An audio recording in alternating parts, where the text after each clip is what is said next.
Atos 19, a partir do verso 1, os irmãos acharam, amém?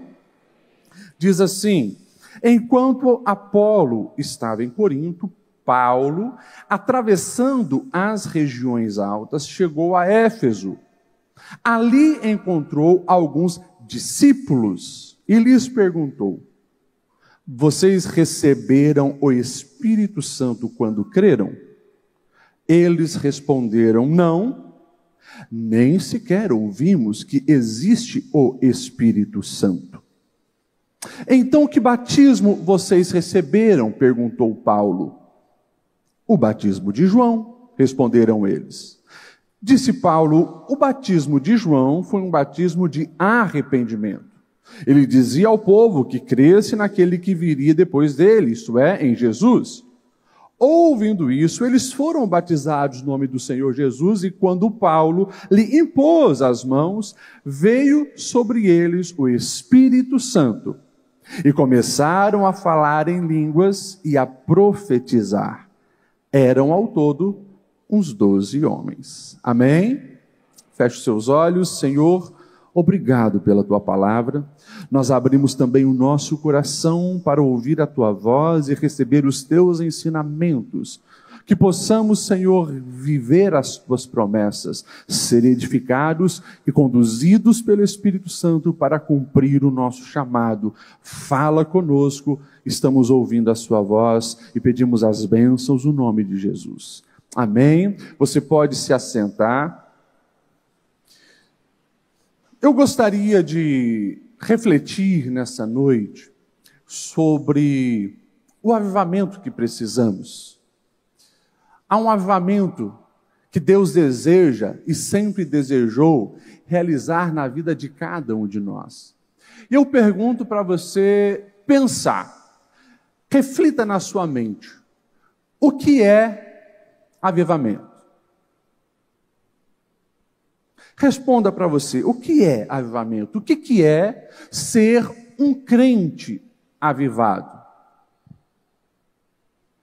Ou melhor, quais são as características de um verdadeiro avivamento? E se você tem liberdade, pergunta para quem está do seu lado, você é um crente avivado?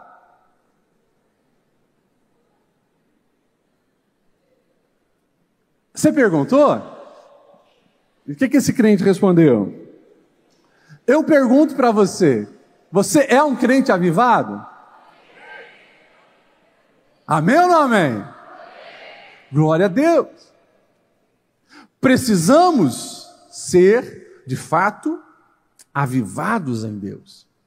Agora, é claro que também pela palavra é necessário uma compreensão autêntica do que é esse avivamento, e eu acredito que o avivamento que aconteceu em Éfeso, ele serve para nos dar um norte, uma direção do que Deus deseja realizar em nós, evidenciando esse avivamento que nós precisamos. Os irmãos sabem que no mês passado, de novembro, nós fomos mais uma viagem bíblica. Essa viagem iria acontecer no ano passado, quando estourou aquela guerra, era uma viagem a Israel. E esse ano, durante o ano, eu levei 2 grupos a Israel que queriam que eu conduzisse, levei. Porém, a viagem que era do ano passado foi transferida para esse novembro agora e não deu certo, porque o Irã entrou na guerra com aqueles mísseis balísticos, enfim. Nós tivemos que remanejar e fizemos as 7 igrejas da Ásia Menor e um pouco ali na Grécia, em Corinto e assim por diante. Foi uma experiência muito interessante, maravilhosa, marcou o meu coração, o coração do nosso presidente. Nós estudamos a Bíblia há muito tempo, né? Eu nasci na igreja, 3ª geração de obreiros. E a gente lê a palavra, estuda e ama a palavra. Mas eu confesso para vocês que nessa viagem, uma das cidades que me marcou muito foi quando chegamos em Éfeso. Porque quando estamos lá e ouvindo as instruções, aprendendo sobre aquela realidade, andando pelas ruínas da antiga cidade de Éfeso, mais de 2.500 anos de história, você fica impressionado. E você começa a fazer, inclusive, a leitura da Bíblia, a leitura da carta aos Efésios e do que aconteceu no relato de Atos de uma maneira diferente. Porque, às vezes, nós não temos dimensão o que Paulo, por exemplo, enfrentou nessa cidade e quais foram os desafios que o Evangelho teve na Ásia Menor naquele período. Para você ter uma ideia, a cidade de Éfeso era, na época do apóstolo Paulo, quando ele passou lá, uma cidade de mais de 200 mil pessoas. Eles não encontraram nenhum registro falando do censo dessa cidade. Mas eles, claro, têm lá diante deles um teatro que só o teatro cabe 25 mil pessoas sentadas, um teatro do primeiro século. Baseado nas proporções, eles começam a fazer o cálculo e eles acreditam. Era uma cidade de mais de 200 mil pessoas. Os livros vão dizer que sim, era um hub para toda a Ásia Menor, um ponto importante, onde ali muitas divindades eram honradas, porque haviam muitos templos, e muitos templos foram escavados e descobertos, mas nenhum se comparada ao templo de Diana, ou a famosa Artemis. Uma deusa, que era a deusa da fertilidade. Se você digitar no Google, você vai ver as estátuas da deusa Diana com uma figura cheia de seios, ou testículos de touro, muitas vezes em si, porque era símbolo de fertilidade. O templo que construíram para Diana era uma das 7 maravilhas do mundo. Se você vê uma foto, por exemplo, esse templo não existe mais, mas você consegue ver uma foto lá de Atenas, da Grécia, o Parthenon, que é uma homenagem à deusa Atena, você consegue dimensionar o que era o templo da deusa Diana, que os estudiosos vão dizer que era 3 ou 4 vezes maior do que o templo lá de Atena. Era um negócio assim suntuoso. Os historiadores vão dizer que o sol, quando passava, e é claro, isso é uma poesia dos ímpios, quando o sol passava, ele dava uma paradinha sobre o templo de Diana para contemplar a sua magnitude. Um negócio assustador. E é claro que você vai ver que desde a antiguidade, toda idolatria ela está associada a desvios sexuais. Sendo uma deusa da fertilidade, era comum nos cultos e na liturgia à deusa Diana haver então as prostitutas templárias e muitas orgias e coisas absurdas que aconteciam. Era assim que eles prestavam os seus cultos a essa divindade. Para você ter uma ideia do que era essa cidade, ali também tinha a famosa biblioteca de Celso. E ao redor dela muitas escolas. Ou seja, a biblioteca de Celso só perdia para 2 outras bibliotecas no mundo no primeiro século. Perdia para a de Alexandria e perdia para a de Pérgamo. Em terceiro lugar era aquela biblioteca porque o povo valorizava muito o estudo e se consideravam intelectuais. Também ali tinha uns jogos famosos que eram os jogos panjônicos. Perdia apenas para os Jogos Istmos de Corinto e, claro, os Jogos Olímpicos de Atenas. Ou seja, era uma grande cidade. E lá é onde Deus leva o apóstolo Paulo para morar por pelo menos 3 anos. Quando nós olhamos o relato do livro de Atos dos Apóstolos, nós vamos ver Paulo chegando naquela cidade, ele fica pouco tempo, mas ele avisa aos que tinham interesse de ouvi-lo mais, dizendo, eu não posso ficar agora, eu voltarei. Nesse interim, vai chegar ali na cidade de Éfeso, um homem chamado Apolo, um judeu que se tornou cristão, ele veio de Alexandria, e ele era muito piedoso. E a Bíblia vai nos dizer que ele vestiu a camisa de Jesus. E ele ia nas sinagogas, porque sendo um judeu, usava também essa estratégia, podia entrar nas sinagogas e ali pregar a respeito do que ele quisesse, desde que estivesse atrelado ao Antigo Testamento, aos profetas. E ele então usava o Antigo Testamento para provar que Jesus era o Messias, o Cristo que havia de vir. Ele prega, muitos se convertem e ele continua a sua trajetória. E quando Paulo agora retorna a Éfeso, Paulo consegue encontrar alguns dos discípulos. A Bíblia vai nos dizer, e o texto que nós lemos afirma isso, Paulo encontra alguns discípulos. Porém, baseado apenas nos ensinos de Apolo, estava faltando algo para esses discípulos.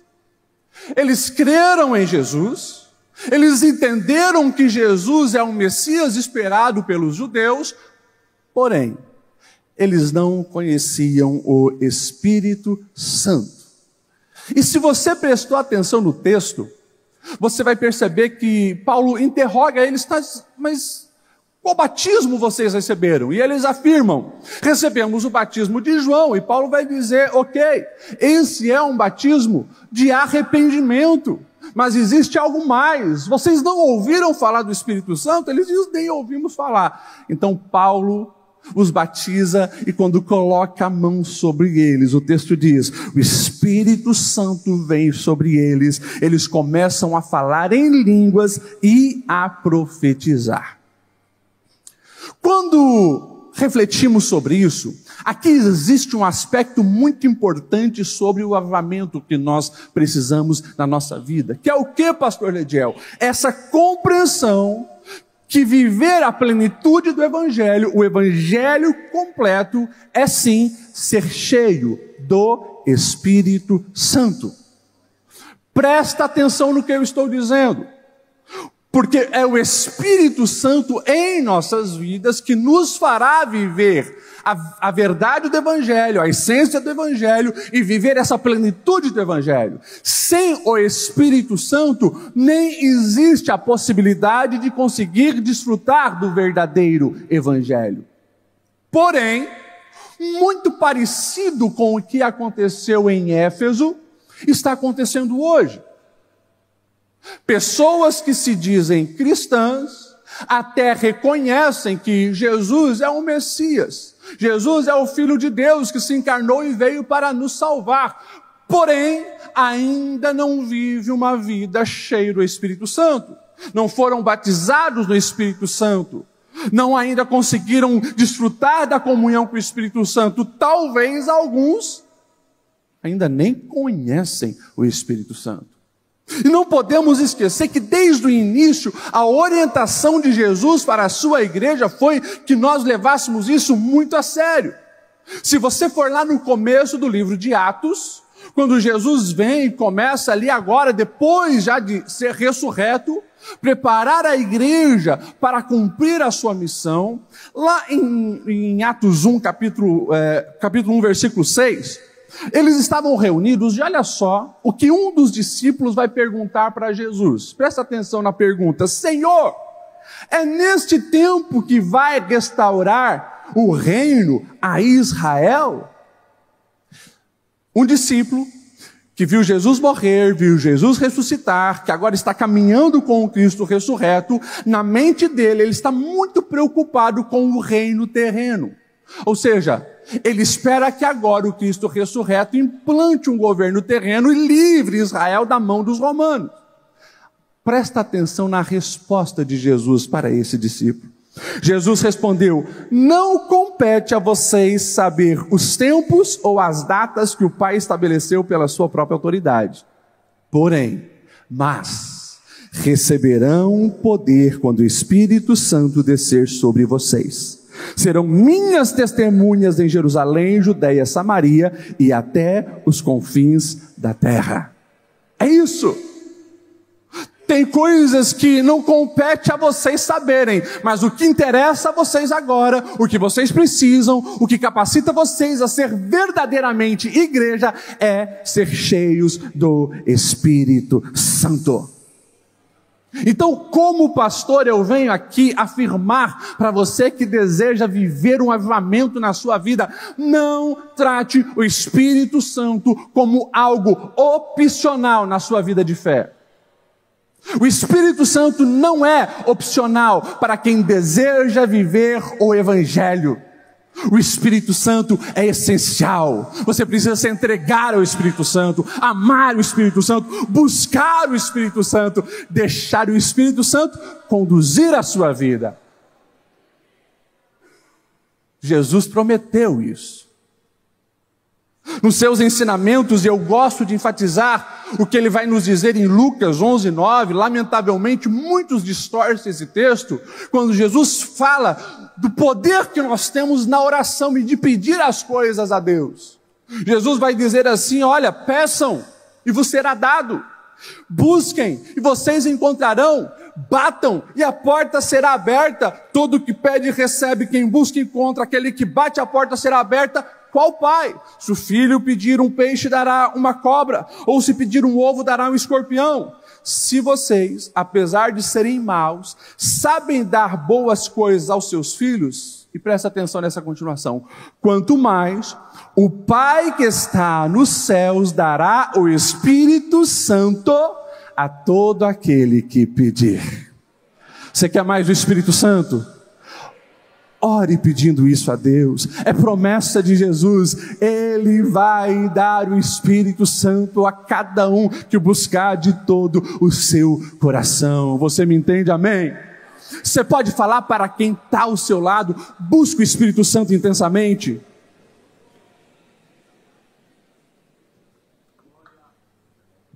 Aleluia! O Espírito Santo é essencial para nós vivermos esse avivamento. A partir do verso 8, o texto vai dizer assim, presta atenção, Atos 19, verso 8.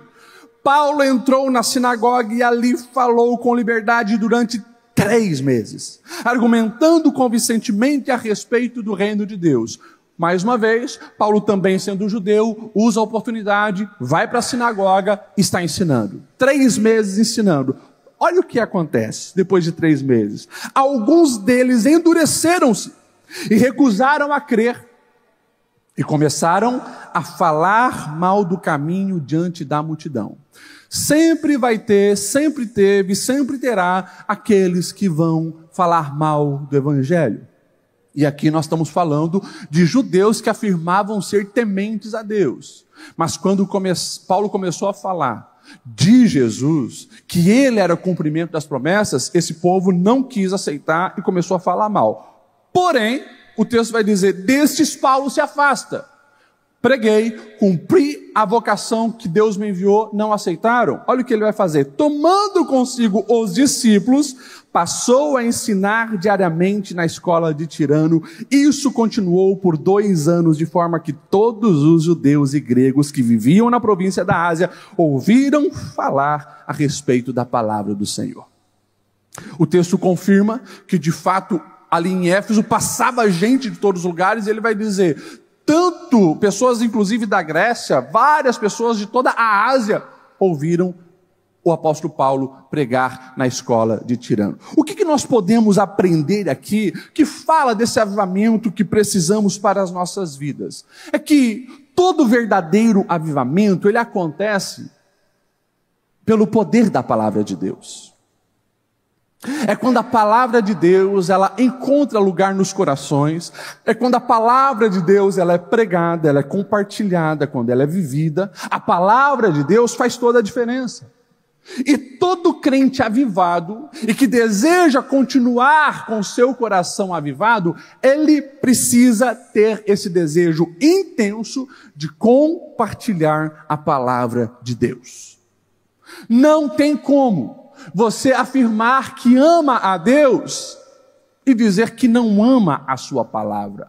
É através da palavra que o Senhor se revela, é através da palavra que Ele nos orienta, é através da palavra que Ele mostra como tudo começou, como tudo terminará, é através da palavra que Ele mostra como o Cristo veio, como chegou a mensagem do Evangelho até nós, através da palavra. Não existe como viver um avivamento negligenciando a palavra de Deus. E nós vamos ver o apóstolo Paulo pregando aonde ele tinha oportunidade, pregando aonde dava para pregar. O texto vai nos dizer, ele no capítulo seguinte, ele depois vai se despedir dos presbíteros de Éfeso, e o texto vai dizer que Paulo afirmou, olha, enquanto eu estive com vocês, eu preguei intensamente aquilo que realmente deve ser pregado. E ele vai dizer assim, inclusive, de casa em casa estive ensinando. Esse era o apóstolo Paulo. Lamentavelmente, os anos se passaram, e muitos hoje Terceirizam a pregação da palavra a apenas algumas pessoas que têm títulos eclesiásticos. E presta atenção no que eu quero te dizer e te ensinar. Eu, como pastor, estou aqui na tribuna pregando. Missionários pregam. Pastores, pastoras e assim por diante pregam a palavra. Porém, o pregar não deve ser algo exclusivo para essas pessoas que foram chamados especificamente, integralmente para a obra. O evangelho, ele precisa fazer parte da nossa vida. Talvez você nem queira estar num momento de oratória diante de um público, e não precisa. Agora, o pregar aonde você estiver, o pregar, falar do evangelho na sua casa, na sua vizinhança, na empresa onde você trabalha, isso não é opcional. Isso é um dever de todos nós. O chamado de Deus é para que nós venhamos estar pregando o evangelho aonde nós formos, fazendo discípulos de todos os povos, tribos e nações. Então, aonde você estiver, aproveite a oportunidade e pregue o evangelho.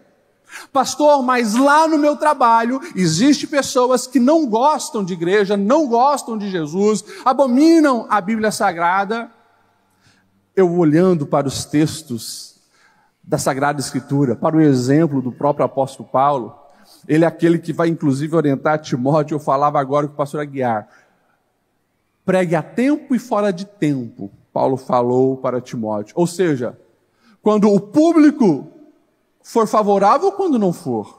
Quando você estiver bem, quando você não estiver bem, viva Cristo intensamente, proclame Cristo verdadeiramente. Nós precisamos ter essa certeza, que esse desejo de compartilhar a palavra jamais deve depender, inclusive, da reação das outras pessoas, mas justamente isso fala da nossa fidelidade ao evangelho, a nossa fidelidade à palavra. Vocês estão me entendendo, amém? Aquela pessoa que não gosta do evangelho, lá na sua empresa, essa pessoa, é claro, jamais deve ser forçada a alguma coisa, porque tem também crente chato, que quer enfiar a goela abaixo que os outros aceitem. Agora, por favor, entenda que o Senhor nos chamou e nos convocou para pregar o evangelho, porque sempre vai ter um coração aberto para essa mensagem. Jesus, ele afirmou ao contar a parábola do semeador, que dos 4 solos, bem provável 3 não vai dar certo. Mas sempre existe um solo, aonde a semente vai entrar, vai germinar e vai dar frutos, e frutos em abundância. Então, lá naquele grupo de WhatsApp da sua família, com sabedoria, compartilha Cristo, lá na sua vizinhança, lá no seu trabalho, nas suas redes sociais, compartilhe Jesus aonde você estiver. Você crê que a palavra de Deus não volta vazia? Ela alcança coração, o Espírito Santo trabalha e as mudanças acontecem. Fala para quem está do seu lado, compartilha a palavra de Deus com persistência. O verso 11 e o verso 12 vai dizer assim: Deus fazia milagres extraordinários por meio de Paulo, de modo que até lenços e aventais que Paulo usava eram levados e colocados sobre os enfermos. Estes eram curados das suas doenças e os espíritos malignos saíam deles. Isso aqui fala justamente do que é ser embaixador do reino de Deus. Não foi uma invenção da cabeça de Paulo, esse negócio de querer ser instrumento de Deus para curar e expulsar demônios.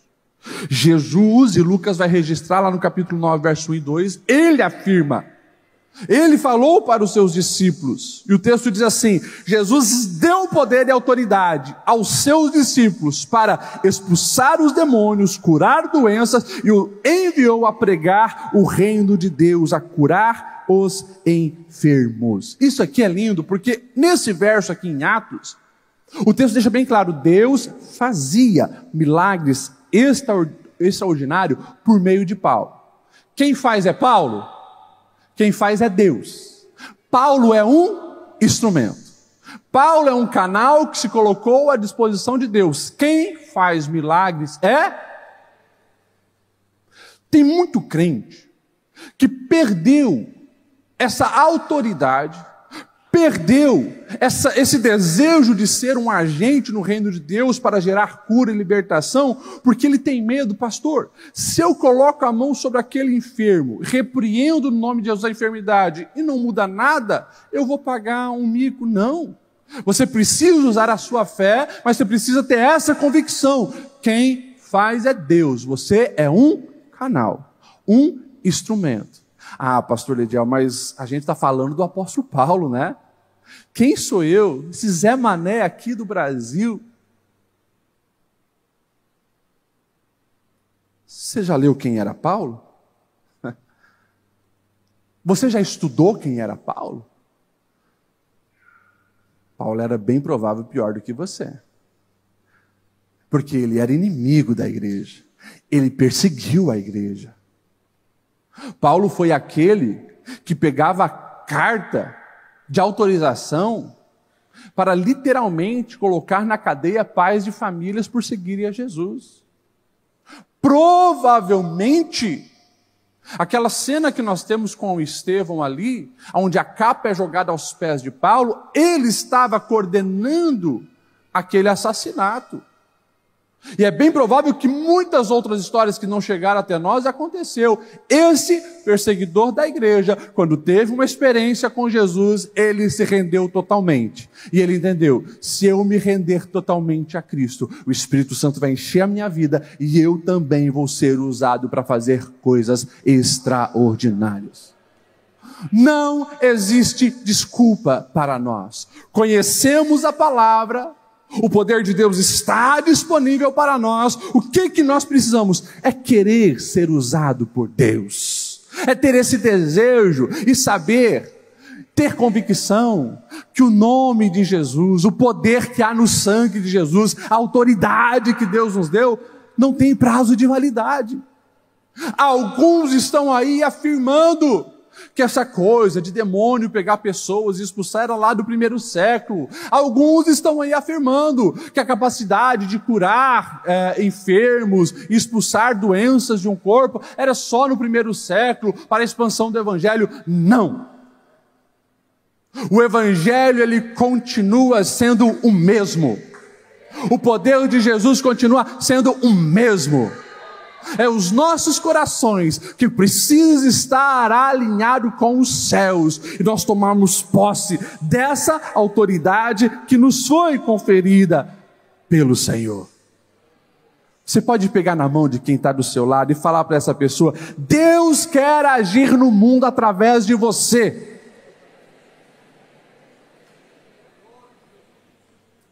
Já parou para pensar nisso? Quanto isso é forte?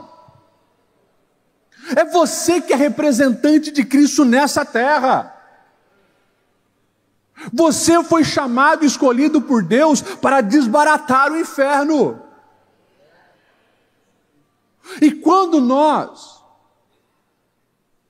não entendemos isso, confusões podem acontecer, como o diabo tentou fazer lá em Éfeso. Olha a sequência do texto, a partir do verso 13. O texto vai dizer assim, porque ficou muito conhecido, os milagres e os demônios sendo expulsos em Éfeso. De repente, alguns judeus que andavam expulsando espíritos malignos tentaram invocar o nome do Senhor Jesus sobre endemoniados. E eles diziam assim, olha só o que esses camaradas vão dizer: em nome de Jesus, a quem Paulo prega, eu ordeno que saiam. Os que estavam fazendo isso eram os 7 filhos de Seva, que eram um dos chefes dos sacerdotes dos judeus.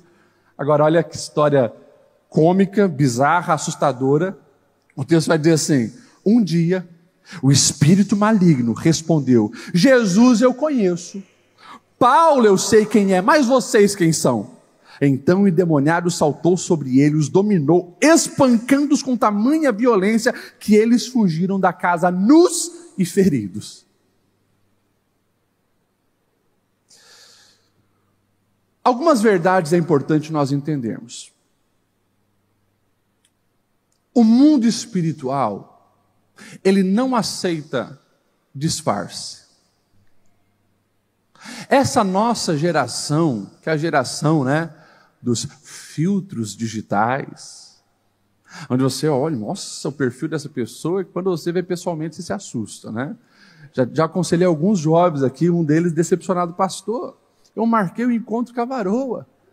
Quando eu cheguei, eu nem conheci quem era. Isso é, riscos do nosso dia. No mundo espiritual não existe isso. O mundo espiritual, não adianta você querer dizer que é crente, você dizer que está cheio de Deus, você ter um linguajar evangeliquez, ou você até fingir que fala línguas espirituais.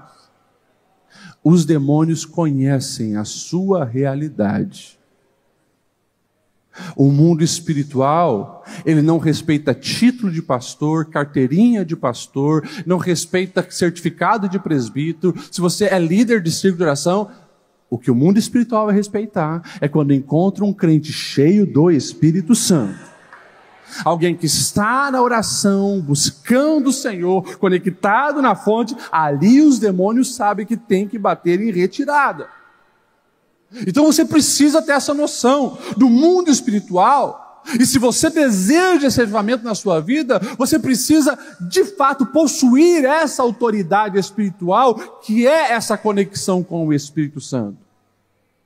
Deus nos chamou para isso, e nós precisamos todos os dias estar nos revestindo, nos fortalecendo para entrar nessas batalhas espirituais. Mas por favor, não caia no erro desses camaradas, 7 filhos de Seva, que acharam que o nome de Jesus é uma palavra mágica.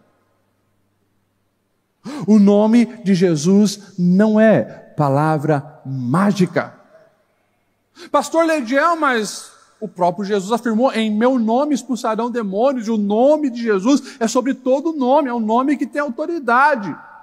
Realmente, o nome de Jesus está acima de todos os nomes. Mas quando Jesus está dizendo, em meu nome curarão enfermos, expulsarão demônios, ele está dizendo assim, você representará o meu reino.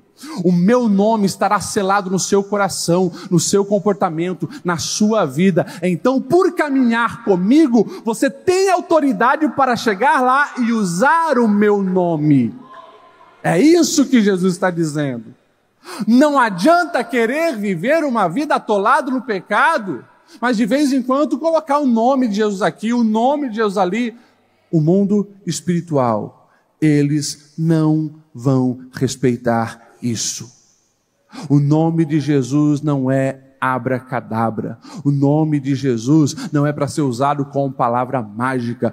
O nome de Jesus é um nome que deve ser honrado com a nossa dedicação, com a nossa entrega, com a nossa vida, com derramar na presença dele, conviver uma vida de fato parecido com ele, a ponto de eu poder ser chamado de cristão. Você me entende? Amém? Glória a Deus. Agora, cuidado,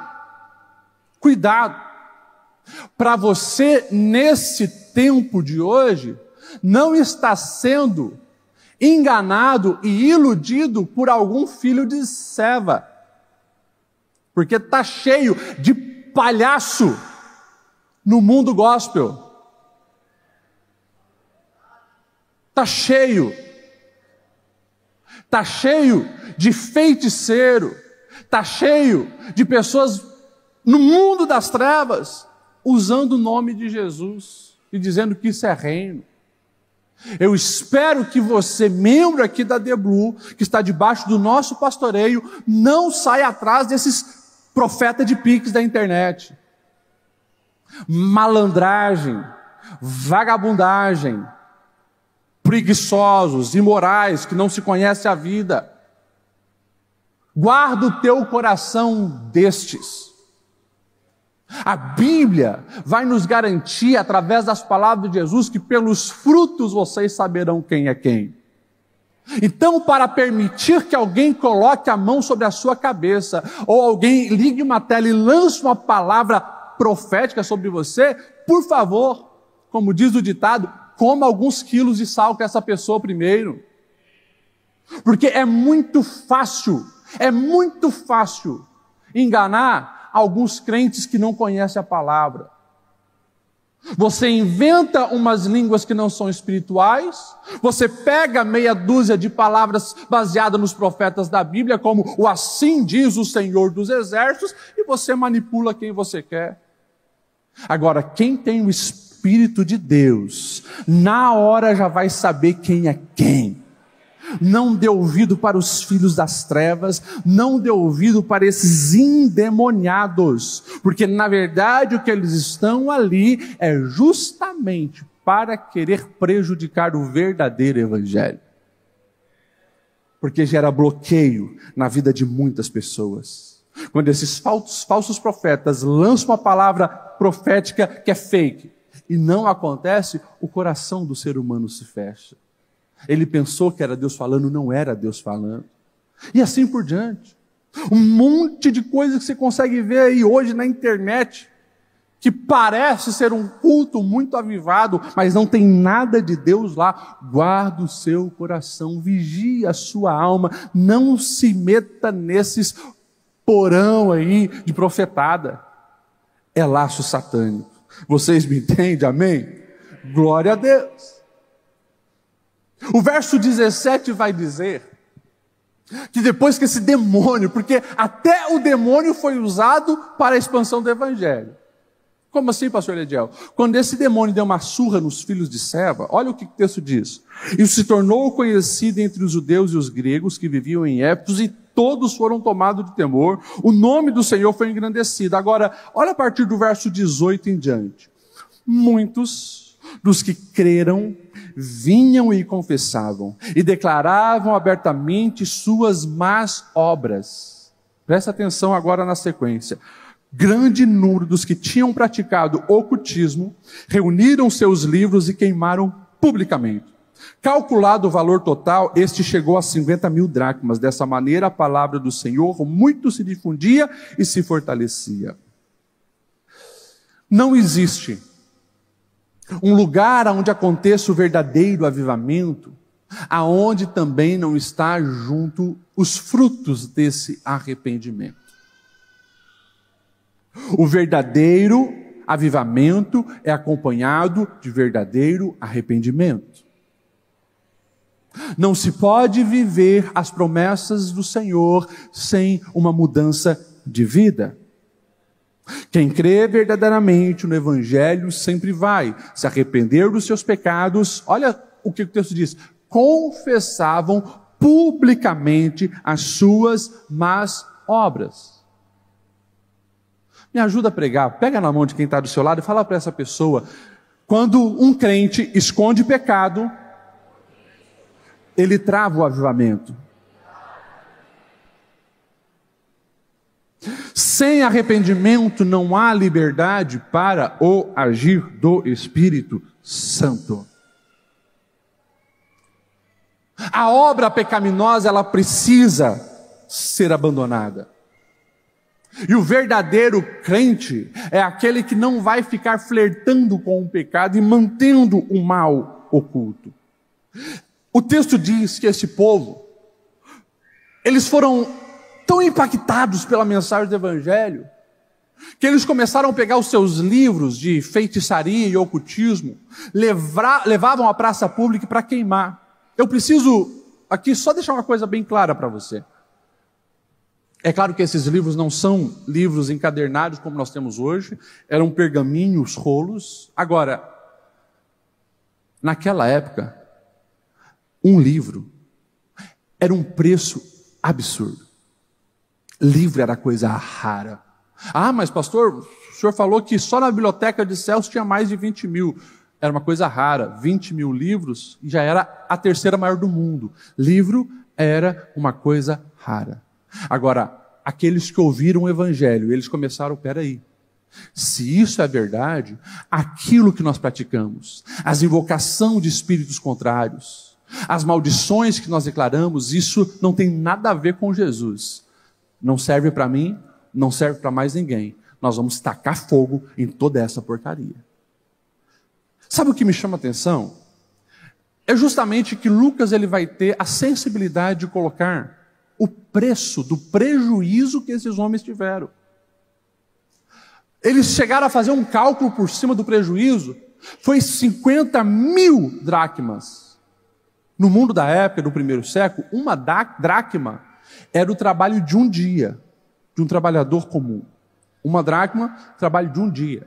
Só aqueles livros, somado por cima, 50.000 dracmas. Mas você precisa ter essa dimensão de compreensão. O verdadeiro avivamento, que é acompanhado desse arrependimento, jamais vai colocar riquezas terrenas acima da vontade de Deus. Jamais. As tuas decisões, eu estou perguntando isso para você refletir. As suas decisões, as suas escolhas, elas estão baseadas em qual critério? É do que eu vou ganhar ou perder financeiramente ou em fazer a vontade de Deus? Conheço pessoas aqui da nossa igreja que quando se renderam ao Senhor, tinham restaurante, lancheria, que vendiam bebida alcoólica, que era um ponte onde as pessoas paravam para encher a cara e fazer festa. Se renderam a Cristo, eles falaram, preciso mudar esse ambiente. E se posicionaram. Não vou mais vender bebida alcoólica no meu estabelecimento. Os outros falaram, você é louco. Isso não faz sentido. É da bebida que vem o teu lucro. Eu prefiro honrar ao meu Senhor. Eu vejo o álcool destruindo muitas vidas. Não quero isso para mais ninguém. A partir de mim, aqui vai ser ponto de bênção, de paz, de alegria, de vida e não de destruição. Posicionamento radical. Difícil pela ótica humana, mas nós precisamos tomar as nossas decisões baseadas na vontade de Deus. Pastor, mas eu vou ter prejuízo financeiro. Se você vai agradar o coração de Deus, isso é o que importa. E muitas vezes, escute isso, muitas vezes, isso vai acontecer. Algumas vezes, não vou afirmar que todas as vezes, algumas vezes inclusive, isso será um teste para ver o que está no seu coração, se é as riquezas terrenas ou de fato é o Senhor. E que nós possamos ser aprovados nesse teste, porque a nossa geração, que é uma geração diariamente bombardeada pela paixão pelo cifrão, diariamente, rede social, filmes, novelas, jornal, tudo gira em torno do ganho monetário. Nós precisamos ter o nosso coração todos os dias convertido, nos arrependermos, justamente para não ficarmos bitolados na paixão pelas coisas terrenas e passageiras. Porque o sistema todo nos faz justamente viver para isso. Tudo é dinheiro, tudo é dinheiro, tudo é dinheiro, tudo é dinheiro. E se você não converte o teu coração verdadeiramente, não passa pela transformação que o Espírito Santo pode gerar, corremos o risco de estar de boca para fora declarando o nome de Jesus. Mas os nossos negócios sempre são interesses no reino terreno e não no reino celestial. Guarda a sua alma, vigie o teu coração, vigie o teu bolso. Pastor, você está falando que nós não podemos tratar o dinheiro de qualquer maneira? Não estou falando isso também. A palavra vai nos ensinar a viver uma vida responsável financeiramente, com justiça, com retidão, com generosidade. Agora, por favor, não viva pelo dinheiro. Tudo vai ficar aqui nessa terra, como diz o ditado, caixão não tem gaveta. O que importa é o quanto você fez em prol do reino de Deus. Você me entende, amém? Dentro desse tópico aqui, eu preciso também, como pastor, te orientar. Hoje é culto de Santa Ceia, eu tenho essa liberdade. Não brinque com o ocultismo. Não brinque com feitiçaria. Por favor, vigia. Aquelas pessoas, ao ouvir a mensagem do Evangelho, o posicionamento foi radical. Vamos queimar tudo isso. Tinha valor, eles podiam, eu vou vender para alguém. Não, isso aqui é morte, é condenação, é mexer com demônios. Não podemos compartilhar isso com ninguém. Isso tem que ser finalizado agora. 2000 anos se passaram. 2000 anos se passaram.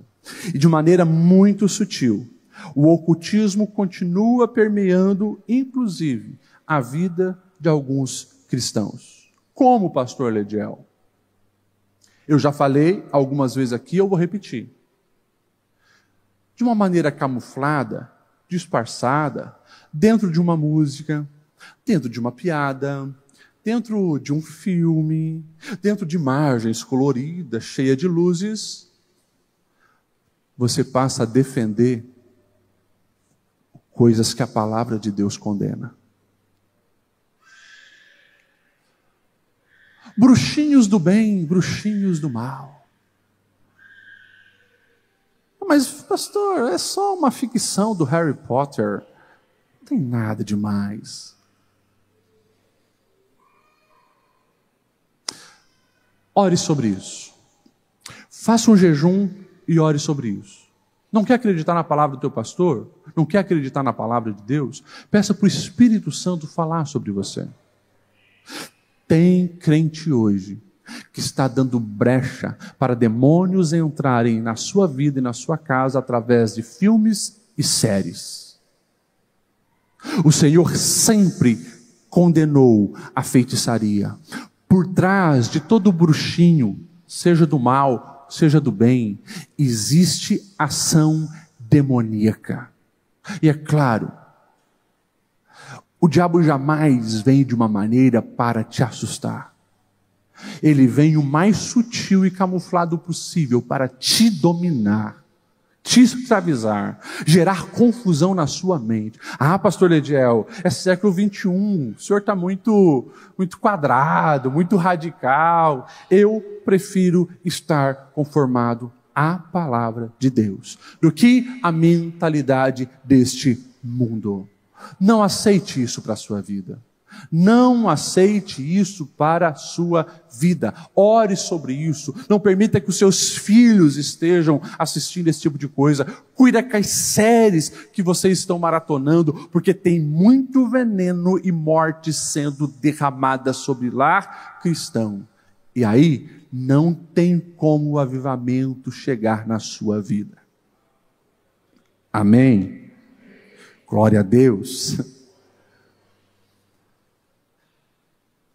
Essa mudança de arrependimento, de uma nova vida, ela é explicitada por Paulo de várias maneiras. Quando Paulo está ausente de Éfeso, ele vai escrever então a carta, lá por volta do ano 62. Eu quero ler com você algumas partes dessa carta, que justamente vão deixar de uma maneira bem explícita para a igreja que não pode-se viver o avivamento com as mesmas práticas pecaminosas do mundo. Paulo vai dizer assim, lá no capítulo 4 da carta aos Efésios, verso 17 em diante, ele diz assim: eu digo a vocês, e no Senhor eu insisto, que não vivam mais como os gentios que vivem na inutilidade dos pensamentos. Presta atenção nisso.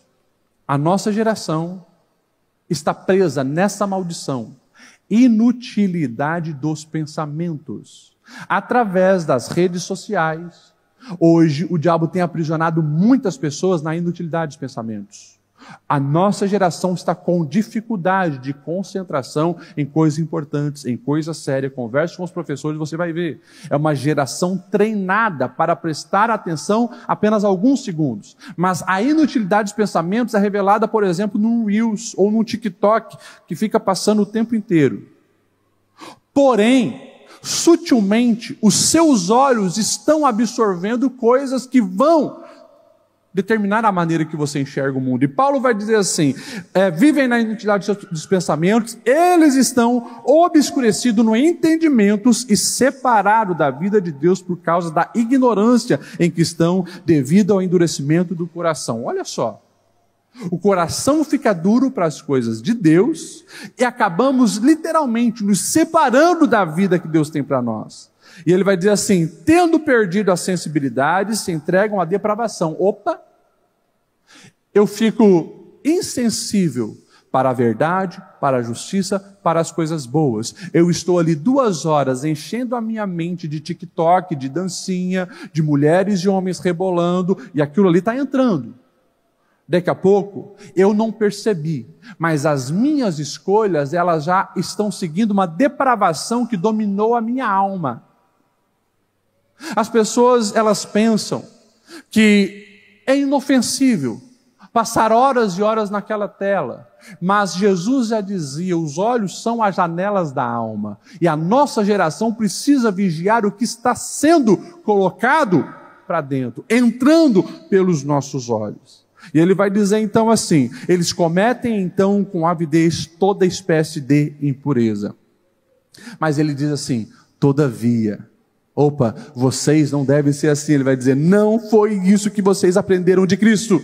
De fato, vocês ouviram falar dele e nele foram ensinados de acordo com a verdade que está em Jesus. E quanto à antiga maneira de viver, foram ensinados a despir-se do velho homem que se corrompe por desejos enganosos e serem renovados no modo de pensar e revestir-se do novo homem, criado para ser semelhante a Deus em justiça e em santidade proveniente da verdade. Ou seja, o que Paulo está dizendo? Gente, não tem como viver o evangelho com o mesmo comportamento do velho homem. Vocês já se despiram dessa carcaça, saíram do velho homem, agora tudo se fez novo. Então, o que ele vai dizer que deve acontecer na prática? Cada um de vocês deve abandonar a mentira, falar a verdade ao próximo, pois todos somos membros do mesmo corpo. Quando vocês ficarem irados, alguém te fechou no trânsito, se levantaram contra você, Paulo vai dizer assim, não pequem. Ah, mas eu vou xingar também. Ah, mas eu sou crente, mas meu braço não, vou para cima. Não pequem. Se irou, não pequem. O texto diz assim, apaziguem a ira antes que o sol se ponha e não dê lugar ao diabo. O que furtava, não furte mais, antes trabalhe fazendo algo útil com as suas mãos, para que tenha com o que repartir aos necessitados. Nenhuma palavra torpe saia da boca de vocês, mas a que for útil para edificar os outros, conforme a necessidade, para que se conceda graça aos que ouvem, e não entristeça o Espírito Santo de Deus, com o qual vocês foram selados para o dia da redenção. Vocês estão aí ainda, amém? Posso continuar? Essa continuação, a próxima palavra, é uma palavra que choca, porque Paulo está dizendo assim, característica de quem não serve a Deus, característica de quem serve a Deus. Velho homem e novo homem. E tem algo aqui que ele vai dizer, que passa desapercebido na vida de muitas pessoas, e por isso elas não conseguem viver a plenitude do Espírito Santo. Ele vai dizer assim, livrem-se de toda amargura. Livrem-se de toda amargura. A palavra amargura aqui no grego é pikria. Esse pikria fala de um ressentimento profundo. Fala de um rancor persistente na alma. Fala de uma dureza de coração que me leva a comportamentos negativos com frequência.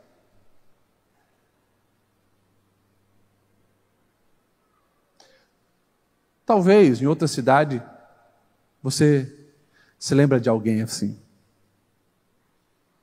Alguém que sempre negativista, amargurado, não sorri, a alma endurecida, engessada. E se você cutuca um pouco, ela bate dizendo, você não sabe o que fizeram para mim. Quantas vezes nós no gabinete ouvimos essa frase? Você não sabe o que fizeram para mim. Você não sabe como me machucaram, como me feriram. Você não passou o que eu passei. Isso é uma frase lançada para justificar, não vou liberar perdão. E tem pessoas que se dizem crente, que se tornaram colecionadores de amargura. Ele sabe citar amargura ano por ano. Porque em 2000 a fulana me fez isso, em 2001 a ciclana me fez aquilo. E vai, e vai, e vai, e vai, e vai, e vai. Aquilo virou, literalmente, uma arma diabólica na sua vida.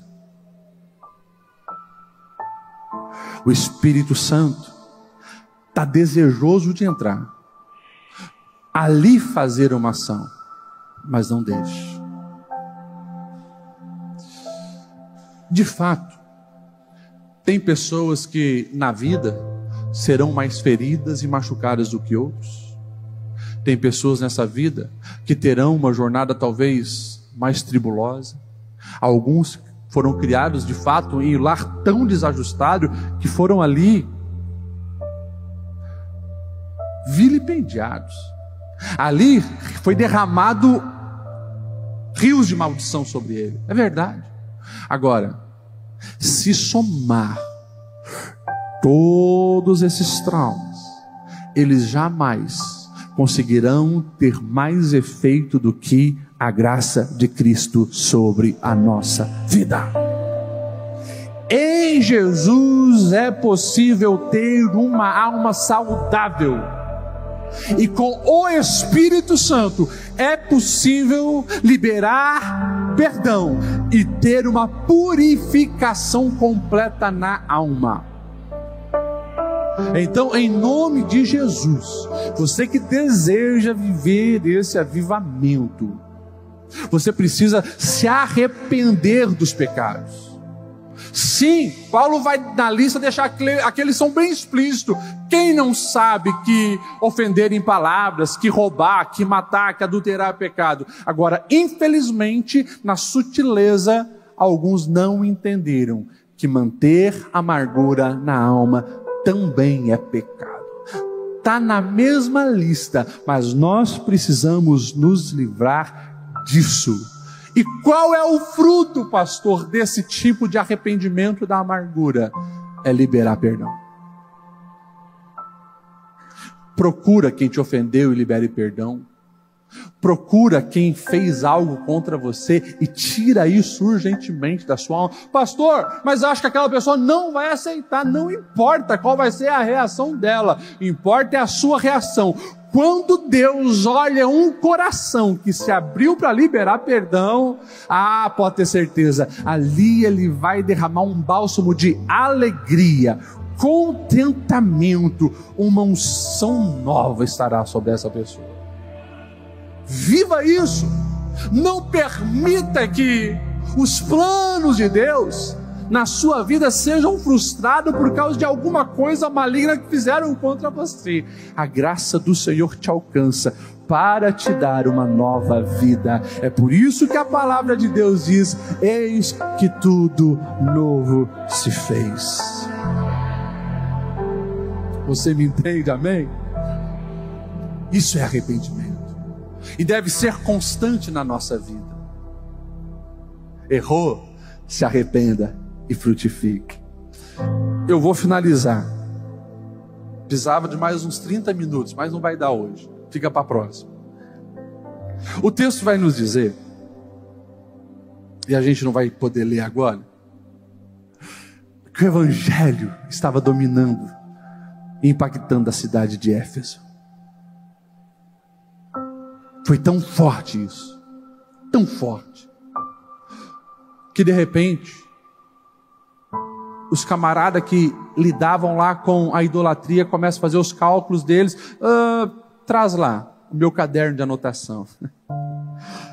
E um tal de Demétrio começou a perceber desde que Paulo chegou na cidade. Os seus lucros com estatuetas de idolatria a Diana,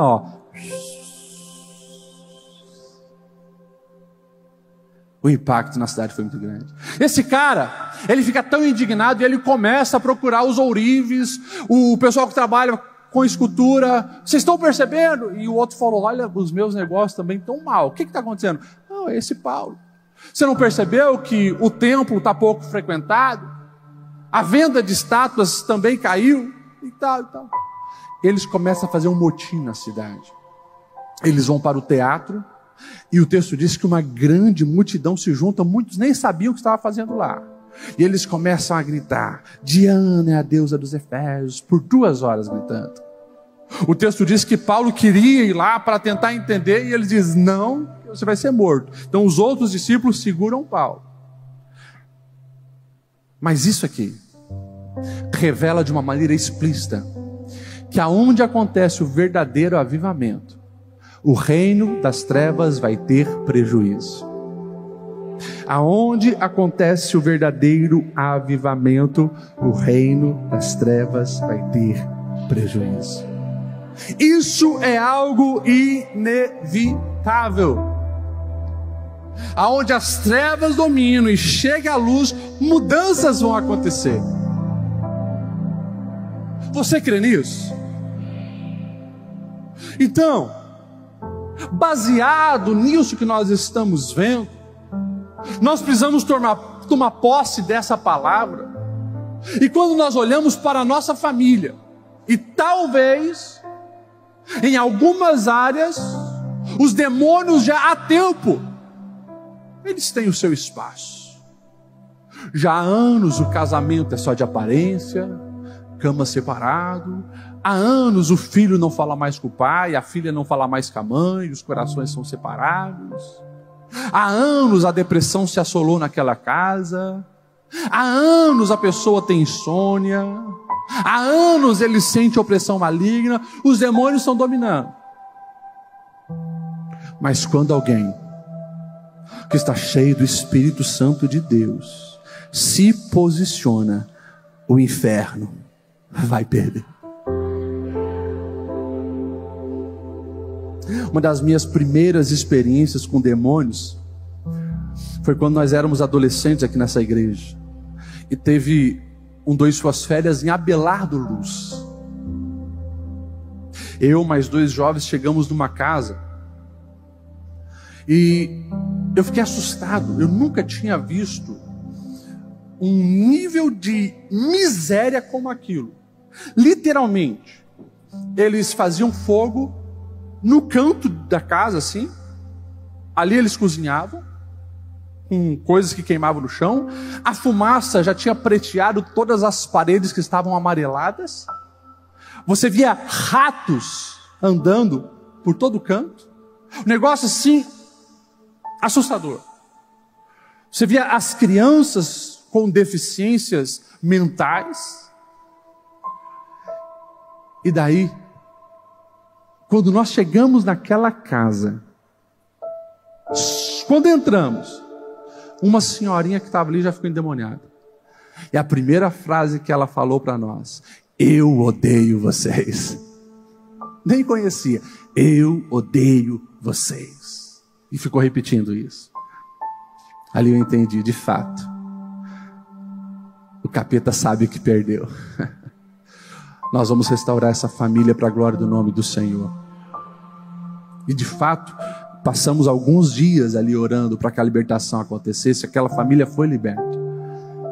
Mas o diabo, ele precisa ter essa noção. Aonde chegam os filhos da luz, mudanças vão acontecer. Aonde chegam os filhos da luz, as trevas têm que se bater em retirada. Ei, deixa eu fazer uma pergunta para você. É você que está gerando prejuízo para as trevas, ou as trevas têm gerado prejuízo na sua vida? Como assim? Há meses os filhos não dormem mais por opressão maligna. Como assim? Naquela empresa, as trevas estão dominando e você consegue perceber explicitamente que há meses, quem sabe há anos, os demônios têm liberdade para oprimir e escravizar aquelas pessoas. Não pode ser assim. Por quê, pastor? Não é porque você é bom, mas é porque o Senhor que está sobre a sua vida, Ele é aquele que te deu autoridade para onde você chegar, você ser luz, você fazer a diferença, você repelir demônios, você orar contra a depressão, contra ditaduras, contra hostes infernais. O Senhor te chamou. Não aceite o domínio das trevas. Nós precisamos ser como Paulo. Vamos sim gerar prejuízo às trevas que estão em Blumenau. Se os demônios pensaram que porque aqui foi chamada de capital da cerveja, aqui terá um trono de embriaguez, ele se enganou. Blumenau é a capital de avivamento, com crentes cheios do Espírito Santo para fazer a diferença. O índice de divórcio tem que mudar, o índice de depressão e suicídio tem que mudar. A igreja está viva e ativa em Blumenau.